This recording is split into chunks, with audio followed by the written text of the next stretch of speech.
Nous voici donc le 27 août. À 8h du matin, puis à 8h30, Khalid lance 2 dernières tentatives de pourparlers. Mais Cave ne fléchit pas. Le sultan non plus. À 9h, les Anglais ouvrent donc le feu.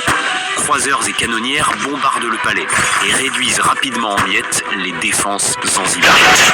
Les troupes du sultan ripostent avec, je cite, « courage et détermination », comme le rapporte un communiqué de l'agence Reuters.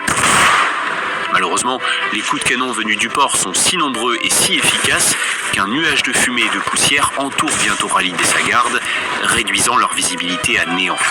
Dans le port, leur unique navire, le HHS Glasgow, est coulé dans les premières minutes par ses rivaux, plus modernes et nombreux.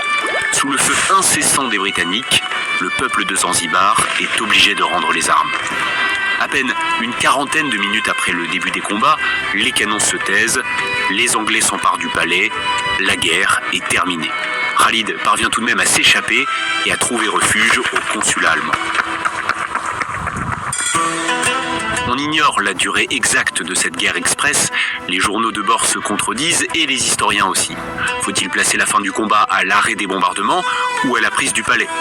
En général, les sources indiquent 38 minutes, avec une durée maximale de 45 minutes, faisant de l'offensive anglaise à Zanzibar la guerre la plus courte de l'histoire. Mais malgré sa brièveté, elle a tout de même été meurtrière. Environ 500 morts chez les Zanzibaris et 1 blessé grave chez les Britanniques.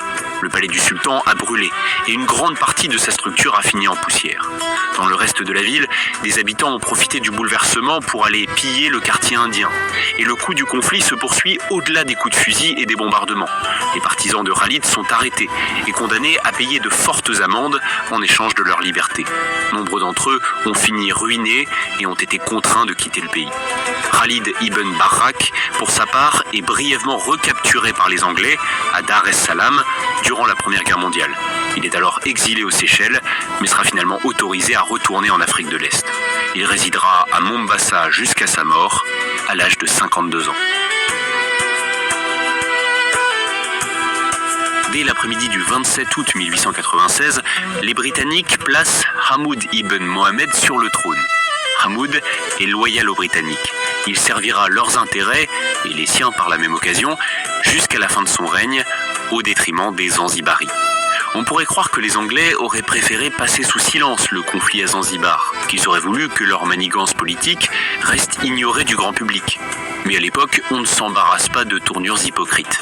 Dans un article du Standard paru au lendemain du combat, un journaliste britannique écrit « Le Bureau des Affaires étrangères a décidé de poursuivre l'administration de l'île sous le règne d'un souverain symbolique, dont les actions sont dirigées et contrôlées depuis Downing Street. » L'auteur de l'article en profite pour peindre un portrait infâme et profondément raciste de Khalid, le qualifiant d'usurpateur et l'accusant d'avoir empoisonné le sultan.